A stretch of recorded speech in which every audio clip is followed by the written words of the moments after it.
Last-minute shakeup at 5:30 a.m., laundry situation not good. And when your focus is on helping your clients, it's easy to forget about yourself.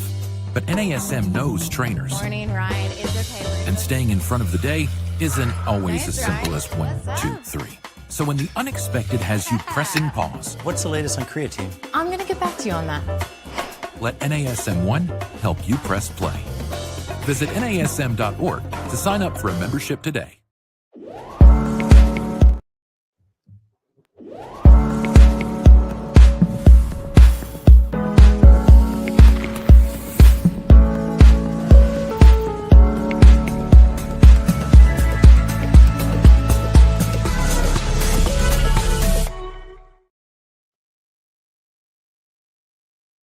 Hey everyone, welcome to Strong Mind, Strong Body. I'm your host, Angie Miller, and today we're kicking off 2025 with something very powerful.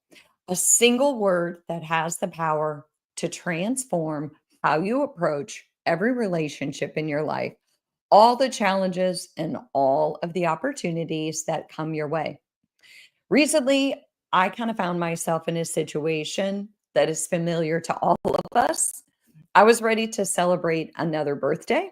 And for me, this one meant that I would be turning the clock into a new decade. And I was finding it really difficult to manage that in my mind. I was struggling with the idea of aging, and I was finding myself caught up in all the dread, all the fear, all the worry that went with what I felt was entering a new stage in age that is no longer perceived as young and vibrant.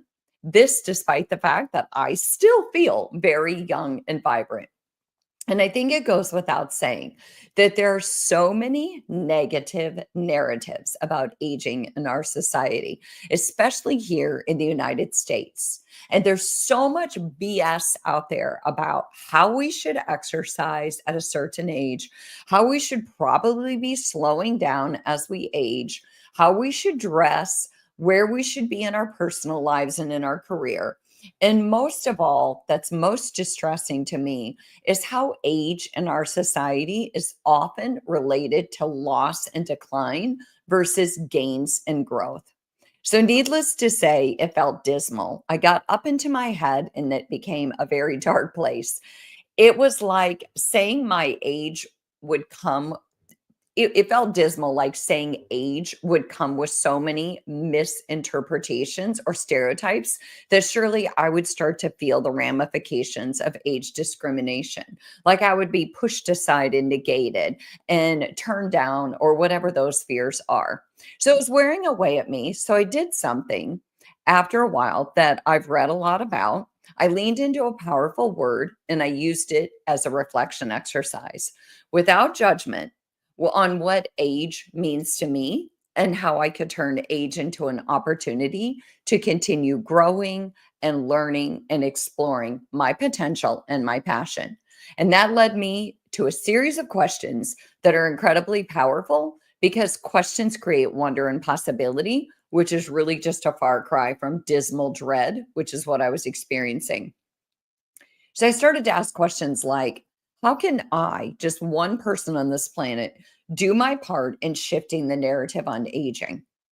How can I call my own bluff, my own fears, my own worries, and tap into my strengths and in potential instead? How can I show as a human that age can be about gains and growth versus loss and decline? And how can I show firsthand what a life looks like where you embrace opportunity and you live life and you engage in life and you get the most out of life with no time to waste? Okay.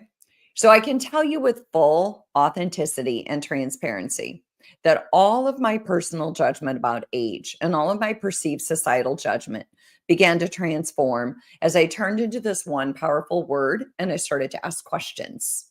It helped me move from judgment and dread to a place of openness and wonder. I know in my heart that I'm a person who loves to take risks. I know that I love to create opportunities and I love to push myself beyond perceived limits.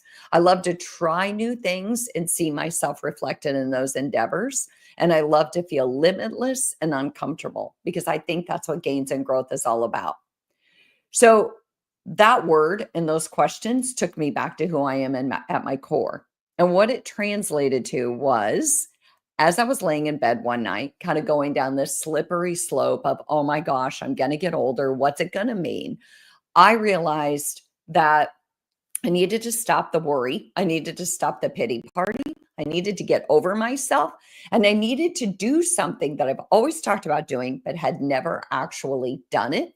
And immediately, as I sat there and started reflecting, I thought, skydiving. That's it. It's skydiving. I've always talked about going skydiving, but I've never followed through with it for whatever reason.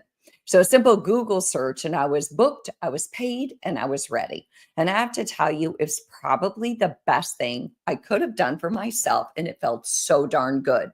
It was transformative because it spotlighted something that I have come to understand very deeply in my life and in working with clients is that our initial judgments and perceptions about situations and people often block us from our greatest insights and our ability to connect deeply with others. And they also block us from our abilities and our passions.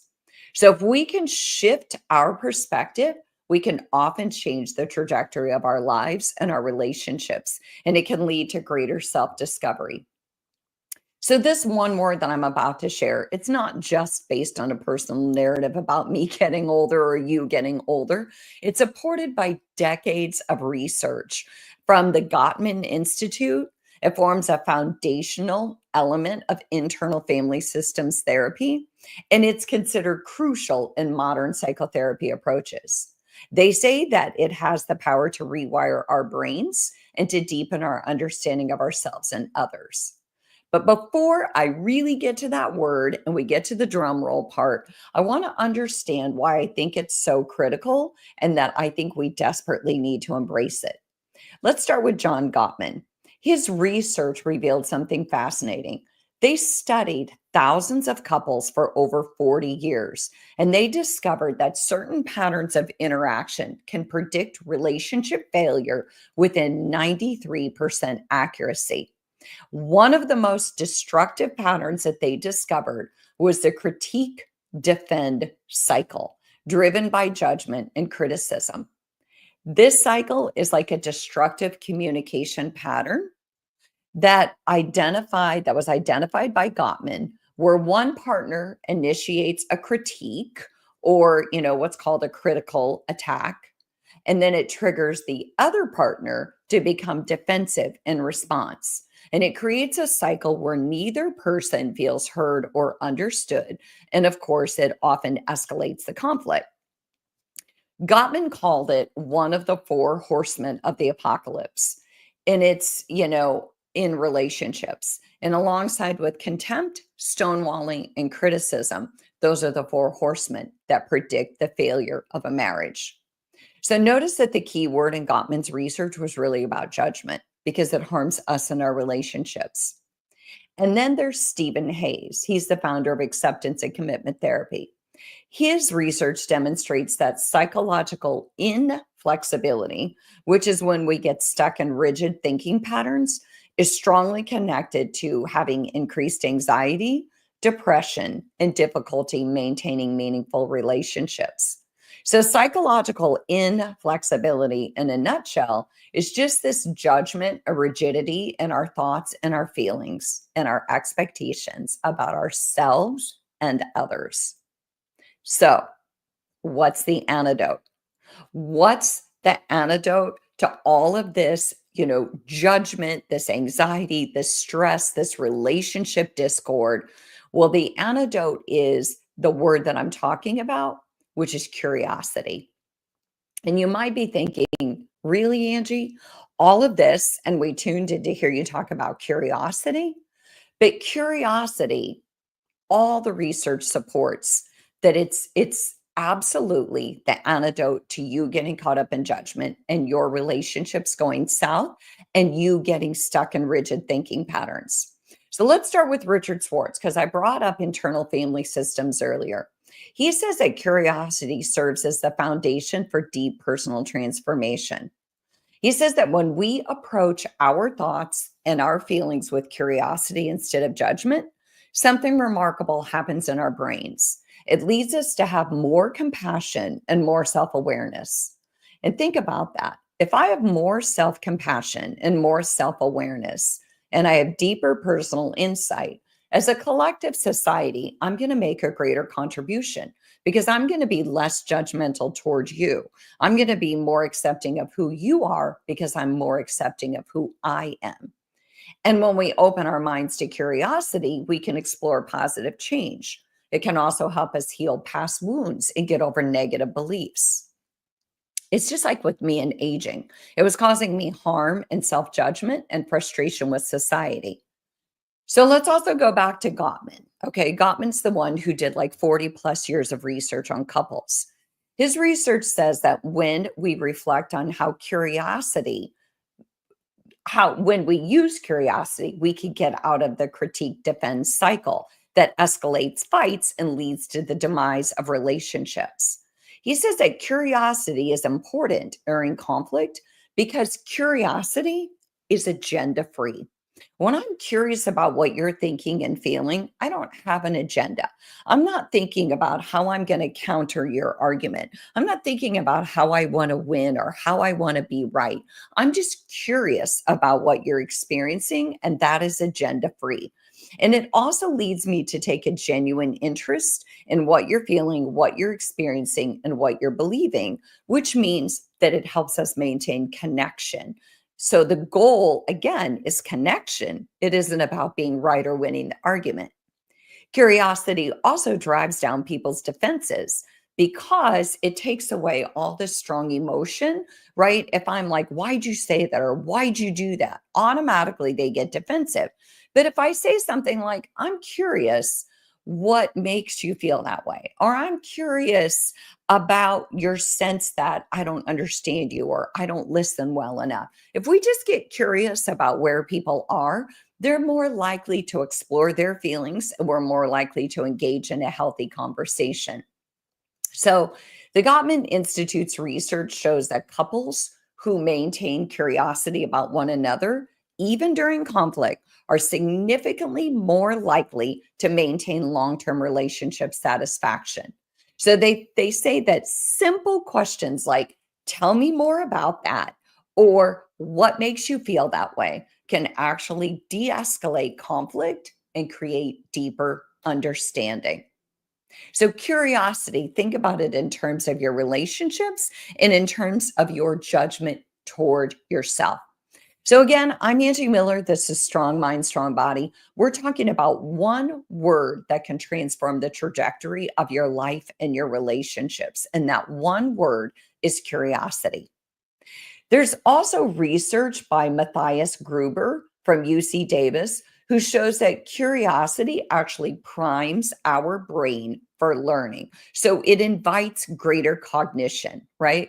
When we're curious, our brains release dopamine, which helps us remember information better and it makes the learning process more rewarding. So it's not just about academic learning, it applies to emotional learning and self understanding as well. And Brene Brown, we all know about Brene Brown and the power of vulnerability. Brene Brown adds another fascinating layer to curiosity. Her research says that people who maintain curiosity about their emotions and experiences are more resilient and they're better able to handle life's challenges. And they're also more likely to demonstrate empathy, and that helps them maintain stronger relationships. So here's what's really interesting. I don't know if you've ever read Mindset by Carol Dweck, but it's a great, great book. Her research at Stanford University shows that cultivating curiosity is what's really critical for a growth mindset. She says that that's what helps us approach challenges with curiosity rather than judgment. We're more likely to persist, we're more likely to learn, and more likely to ultimately succeed. So that's the thing. When we get curious about, what we're feeling, what we're experiencing, if I'm curious about, gosh, Angie, it seems like you're really anxious about aging. What is it that's making you so anxious about this? What is it that's holding you back? I started to get curious. I started to ask those questions, and it led me to take another risk, and it led me to test myself so that I could make myself uncomfortable and then be like, see, I can still do it. Age is not a factor. Or things like, what if I didn't even know my age? What would I be doing then? So, finally, a study in the Journal of Personality found that people who have higher levels of curiosity reported higher levels of life satisfaction and happiness. Because, in a nutshell, curiosity is what fosters personal insight and self compassion. And in my case, it fostered action. So, curiosity is the antidote to stress. It's the antidote to anxiety. It's the antidote to judgment and relationship discord. So, if you want a catalyst for better mental health and personal growth, I really invite you to lean into curiosity. And I have some ways to help you do that. So, are you ready? Grab your cup of coffee, take some notes because I have some things that you can do and some questions that you can ask yourself. One of the ways that you can cultivate meaningful curiosity and go on this path to continued growth is transform your mindset. So, one of my tips would be to practice what we call wonder walking. Just during daily activities, notice or challenge yourself to notice three things you've never observed before. So, this simple practice kind of awakens your curiosity. So, you go outside, you take a walk. I take the same walk with my dog almost every single day. And sometimes I go into remote control. Like I get done with the walk, and it's kind of like driving to work every day. And you're like, I don't even remember the drive. So I'll take this walk and nothing meaningful will happen.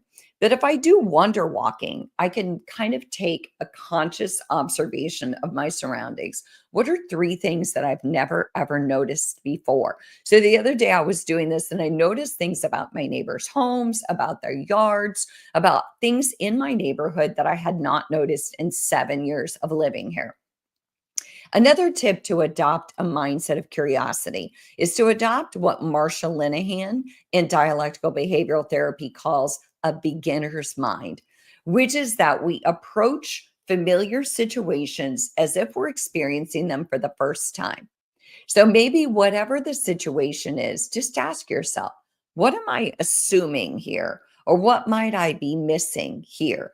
If you think about it, have you ever watched a movie and the second time you watch it, you see and hear things that you didn't see or hear the first time? Or the same thing with rereading a book. Often, when we go back and revisit situations, we see them through a different lens. It's almost like we have beginner's mind because our mind and our senses see and experience things differently the second or the third time. So, another way to kind of embrace a curiosity mindset is to embrace what we call the power of yet. Okay. So, when you're facing challenges, add yet to your statements. So, it would be like, I don't understand this yet. It opens the door to learning and growth. Or, I'm not ready to do that yet. It opens the door to possibility. So, think about yet behind things, or I can't do that yet, or whatever it might be. There's so many ways that you can navigate the power of yet. Another way to kind of get into a curious mindset is to create curiosity rituals. So maybe start every day with a question. I know that we've talked about starting every day with an intention, but what about a question? Like, what can I learn today? How can I challenge myself today? How do I make today meaningful in at least one way? And then maybe at the end of the day, you can reflect on what surprised you or what intrigued you. So here's some questions to spark your curiosity. I love questions, and that's what helps me kind of transform and get out of a negative, judgmental state. So here's some questions. If you want to ask questions about self discovery, you could ask something like, what patterns do I notice when I'm faced with a challenge? So, do I shut down? Do I get angry? Do I get scared? Do I avoid? My husband and I had this conversation the other day because I always say action is the antidote to anxiety. And for him, when he gets anxious, he shuts down and he avoids. That drives me absolutely batty. And I'm like, why do you do that? It's going to come no matter what. But his anxiety makes him shut down. My anxiety makes me go in. I'm like an engine, I've got my accelerator on and I don't stop until I get through the situation. So, self-discovery. What am I noticing when I'm faced with a challenge? Another one would be, what would my younger self think about who I'd become? So, what would my 7-year-old self think about who I become at whatever age you are today? Or how might this situation look from a future me's perspective?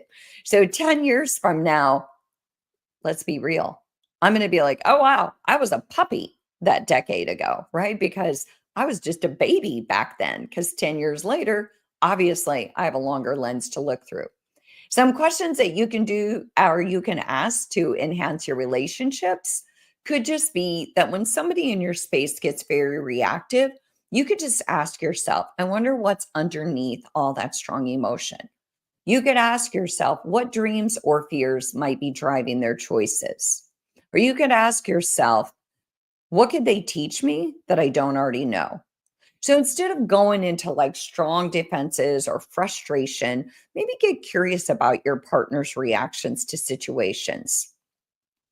And then last but not least, if you want some questions when it comes to solving a problem, you could ask yourself, how could this challenge be an opportunity for me? Or what if the opposite of what I'm currently doing is actually a better way? Or what would this look like if it were easy, right? So think about it. Challenges are challenging, but if they're easy, we kind of get caught up in just going on remote control and we never have the opportunity for gains and growth. So, if you really want some additional tips for how to cultivate curiosity, maybe just create a curiosity journal. Document daily discoveries, questions, and insights, or practice perspective shifting. Deliberately seek viewpoints that challenge your current beliefs. Imagine if we all did that, especially in our political climate. What if we just shifted perspectives? What if we deliberately tried to see someone's viewpoint that totally challenges our current beliefs? Another way to deepen curiosity is to engage in just wonder conversations. Just ask open ended questions that invite deeper sharing. So, I wonder what you're feeling. I wonder what you're hoping for. I wonder what your fears are. Just invite some deeper exploration into yourself and those around you. And last but not least, just develop some learning experiences. Test some new approaches to familiar tasks, whatever that might look like. Because remember that authentic curiosity comes from genuine interest, not obligation. You could listen to this podcast and be like, yep, Angie, I'm not buying it. That doesn't even intrigue me. And that's okay. Because really, if you're going to lean into curiosity, it has to be because you're genuinely interested in growing and learning and looking at life through a different lens. And then remember that start small because one curious question can lead to a lot of meaningful insight. And then balance curiosity with self care. It's okay to pace exploration and growth, right? So, just think about confusion or uncertainty or challenges in your life as invitations to explore with curiosity rather than to focus on the barriers. So, again, I'm Angie Miller. I really believe that one word that can be most transformative for your life is curiosity. So, I challenge you to lean into curiosity for 2025, right? It's a great quality to have. It invites deeper meaning and better relationships. So, thank you for joining me on this 2025 launch episode of Strong Mind, Strong Body. And remember that transformation often begins with a single shift in perspective. So let curiosity be your guide. I'll see you next week.